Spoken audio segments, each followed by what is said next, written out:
Assalamualaikum warahmatullahi wabarakatuh.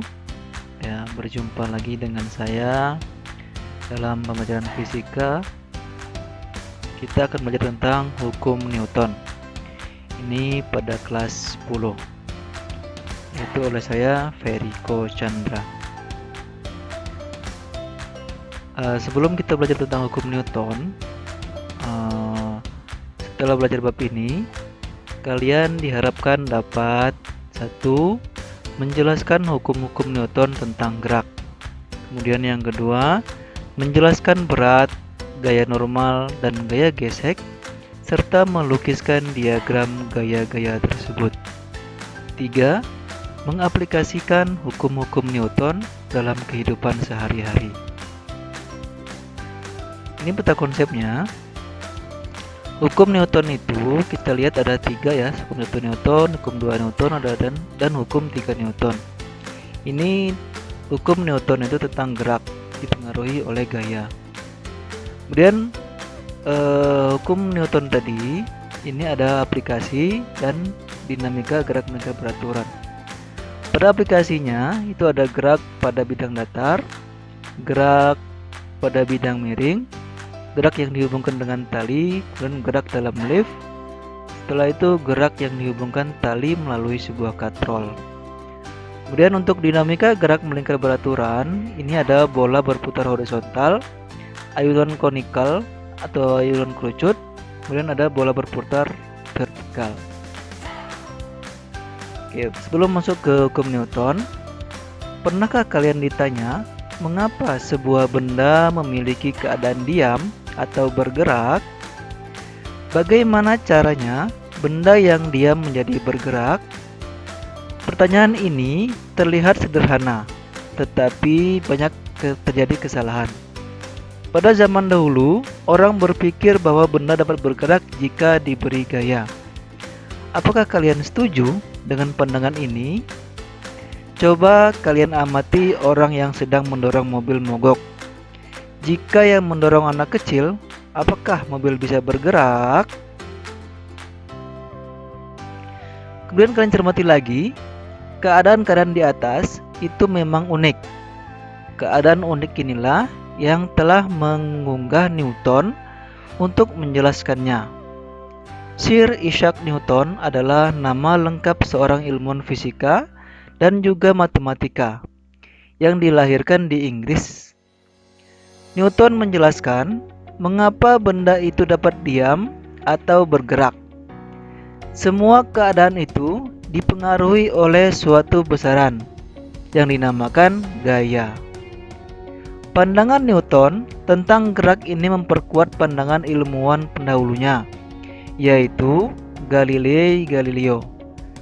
Dari penemuan-penemuan Galileo, Newton dapat menjelaskan lebih nyata dan diperkuat dengan eksperimen.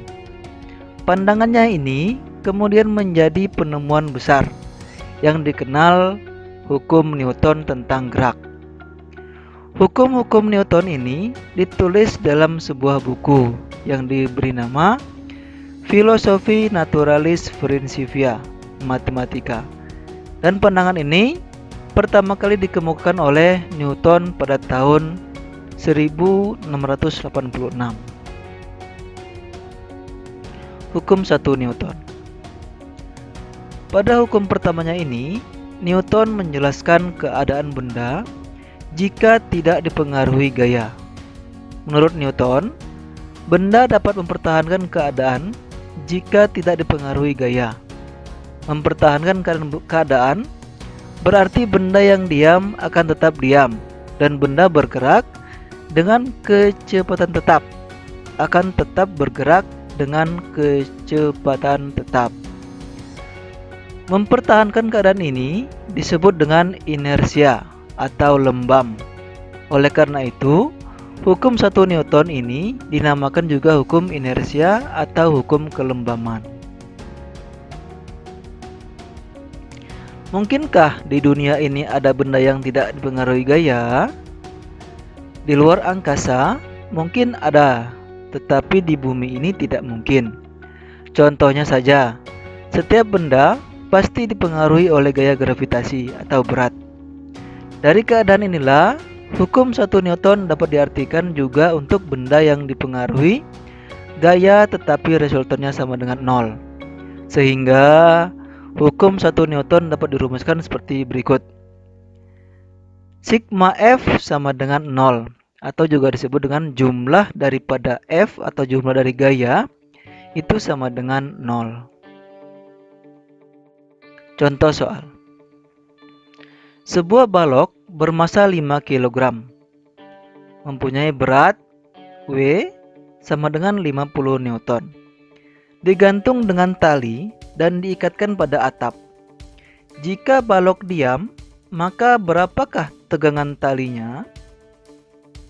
Karena balok diam, maka berlakulah hukum 1 Newton, yaitu sigma F sama dengan 0.